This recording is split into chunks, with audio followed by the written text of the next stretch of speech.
नमस्ते, मैं हूँ अर्पिता, आप सभी की प्यारी दोस्त और मेरे इस चैनल में एस्ट्रोपिक अर्पिता में आप सभी लोगों का हार्दिक स्वागत। धर्म अध्यात्म से जुड़ी हर बातें और जीवन में किसी भी समस्या के समाधान के लिए मेरे इस चैनल को जुड़े रहिए, लाइक, शेयर और सब्सक्राइब करना ना भूलें।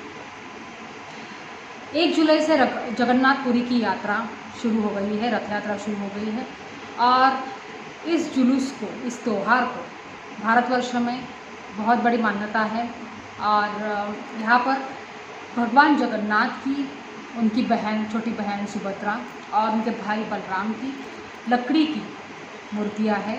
यह मूर्तियाँ नीम की लकड़ी से बनी हुई हैं। माना जाता है कि सुदामा जी ने जगन्नाथपुरी की यात्रा की थी सर्वप्रथम और उन्होंने श्री कृष्ण के लिए कुछ मन्नतें मांगी थी और वह जगन्नाथ जी का स्मरण करते करते यहाँ तक पहुँच गए और श्री कृष्ण ने उनको दर्शन दिया था।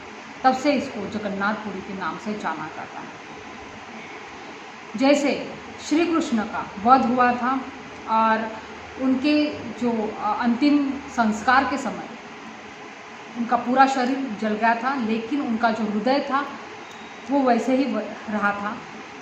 तो तब पांडवों ने उनके हृदय को समुद्र में समर्पित किया था और जैसे उनके जो पुत्र थे इंद्रद्युम्न श्री कृष्ण के, वो वहाँ पे आके पहुँचे जहाँ पर अभी जो उड़ीसा का जो समुद्र है वहाँ तक पहुँचे। तो श्री कृष्ण जी का जो हृदय था वो लट्ठे के स्वरूप में, यानी लकड़ी का जो लट्ठा रहता है उस स्वरूप में उनको मिल गया और इस लट्ठे से ही भगवान श्री कृष्ण की मूर्ति, सुभद्रा जी की मूर्ति और बलराम जी की मूर्ति बनाई गई।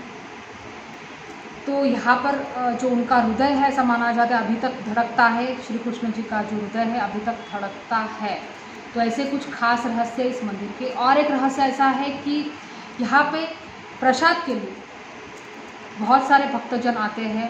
जैसे कि अगर 10,000 आए, 20,000 आए, लाखों की संख्या में भक्तजन प्रसाद लेने के लिए आते हैं, लेकिन कभी प्रसाद की कमी होती नहीं।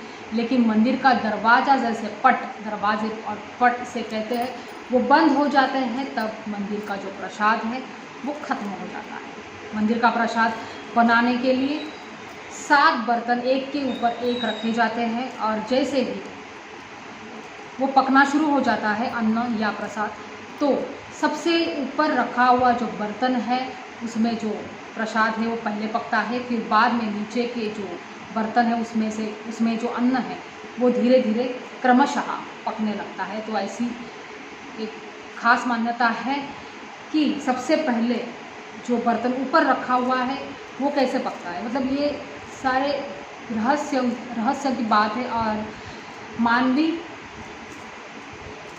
ज्ञान से परे यह सब रहस्य है। इसका तो वैज्ञानिक भी रहस्य सुलझा नहीं सकते।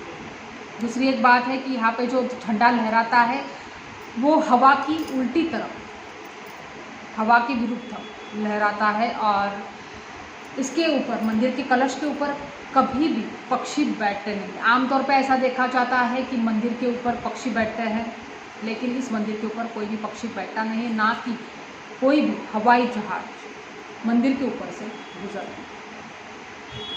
ऐसा देखा जाता है कि अगर हम भूगोल की बात करें तो दिन में समुद्र से धरती की तरफ हवा बहती है और रात को धरती से समुद्र की। लेकिन जगन्नाथपुरी में तो यह सब उल्टा है, यहाँ पे सब उल्टा ही होता है और यह रहस्यों से भरी दुनिया है।